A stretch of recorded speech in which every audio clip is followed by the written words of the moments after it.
The IMF confident Jamaica can weather a global recession. And in sport, a former West Indies all-rounder says the Caribbean side is at its lowest point. We'll tell you what he meant. I'm Ricardo Roberts, and this is Caribbean in 10 for Tuesday, August 20th. I'll be back with the details after the break.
The International Monetary Fund, the IMF, says it's confident that Jamaica will be able to weather a global recession. Concern is mounting about a slowdown in the American economy. Last week, increases in short-term lending rates triggered fears that trade tensions between the United States and China could lead to a recession. Speculation on the issue in the U.S. led to concerns that such a recession could have a ripple effect on the Jamaican economy. But Dr. Constant Longking Iguana, IMF resident representative to Jamaica, says the country is well prepared to deal with a global recession. The fact that the macroeconomy is more stable, the fact that what we call policy buffer are stronger, made the Jamaican economy more resilient. As the Jamaican people has been doing, the focus should be on the local economy to adopt the right policies that would help Jamaica navigate global, external forces. So we believe Jamaica is an economy that is well prepared today. So when you are hit by a shock, your level of reserves matter as to how the shock, you're going to absorb the shock. Your fiscal, what we call fiscal space, which is essentially your debt, difference between where you want to be and where you are today. Those are elements that allow countries to navigate those global forces. And again, the Jamaican economy is much more prepared today than it was 6-7 years ago. In other news now, the government senator whose companies have received government contracts is insisting that any business given to those firms was all above board. Senator Foster Cummings sought to defend himself and his companies after opposition leader Kamla Persad-Bissessar said Prime Minister Dr. Keith Rowley had questions to answer about the award of the contracts. Cummings, who is also General Secretary of the Governing People's National Movement, the PNM, said that not only did the award of the contracts predate his entry into politics, but that he was through all the necessary procedures when bidding. TV6's Joel Brown has that story. Before a crowd of a party faithful, opposition leader Kamla Persad-Bissessar raised the questions about the firm that got the state contract to demolish the Besson Street police station. Well, I want to ask what special skills PICAL Services had to demolish a building. Let's start from there. According to the documents filed in the company registry, PNM General Secretary Foster Cummings and his wife, Juliet Morris, they are the directors and shareholders of Cummings and PICAL. Contract number 1 awarded to PICAL, the General Secretary of the PNM, Government Senator. A project managed by UD Cott. TV6 News spoke with Senator Cummings via telephone on Monday. The statements coming from the leader of the opposition, I consider to be reckless and intended to sabotage my business, because it's no secret that my family business has been in existence since 1998. This predates my entrance into frontline politics. He said that business has survived several administrations.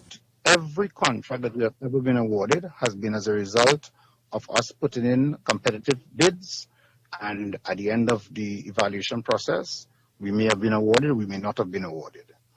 And that is just the opposition leader and members of her party knows that is what the procedures are.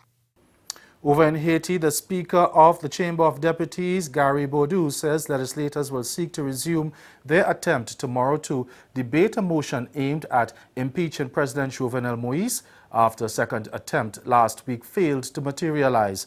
At least 21 deputies had filed the motion accusing Moïse of high treason, claiming that he had violated the Constitution and was leading the country to the edge of social explosion. Boudou also announced that the ratification session for Prime Minister Fritz William Michel will take place on Friday. Michel, a former executive in the Ministry of Economy and Finance, has named an 18-member cabinet and is waiting to present his general policy statement to Parliament. And stay with us, your Midday Sport is next. As a small business owner, you have to make sure your technology is available and operational at all times. But what happens when your network crashes, your email goes down, or your user systems get a virus? You may try to fix the issue yourself, but you can end up making the problem a lot worse. At Digital Networking Solutions, we're more than just people who try to fix your computers. We monitor, maintain, and support your IT systems so that you can focus on growing your business to its fullest potential. When you sign up for one of our IT support plans, we get familiar with your IT environment beforehand, so we can manage it proactively as if it were our own. Your business deserves the best IT services available to ensure it functions to its maximum efficiency. So give us a try today. Email or call us, and we'll give you a free network assessment to determine whether now is the time for your small business to adopt Digital Networking Solutions for a smoother, more reliable network experience. Hi, I'm Brittany Dixon, and you're watching Finding Fit, the show I pair up one client with two trainers. Trainer number one. Oh my gosh. It's about fitness, comedy. You know, I can do this all day, you know. Drama. In future, we cannot be late. Inspirational stories, and so much more. You are gonna love it. You can catch Finding Fit prime time this fall on CaribVision.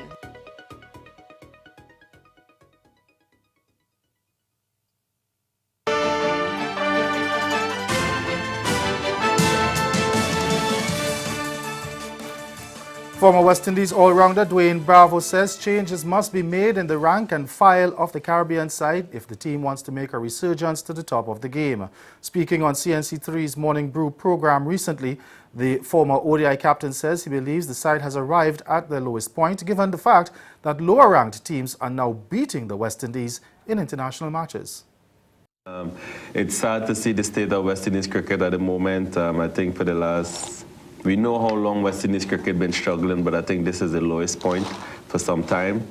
And, you know, everyone is calling for changes. You look at the World Cup just finished, and you see countries like South Africa, Pakistan, Sri Lanka, they all make drastic changes. And I think it comes a time where, you know, you need to make changes as well. And I think in the Caribbean, West Indies cricket, a lot of people afraid to make brave decisions, and even though if you're an outspoken individual, they consider you as a rebel or a bad influence on the team. But I think the team need stronger leaders, and not only on a captain level, but from administrators level and stuff, from senior players. They just need to be stronger as individuals. Caribbean in 10, join us again at 6:30 for Caribbean Newsline. Until then, good afternoon.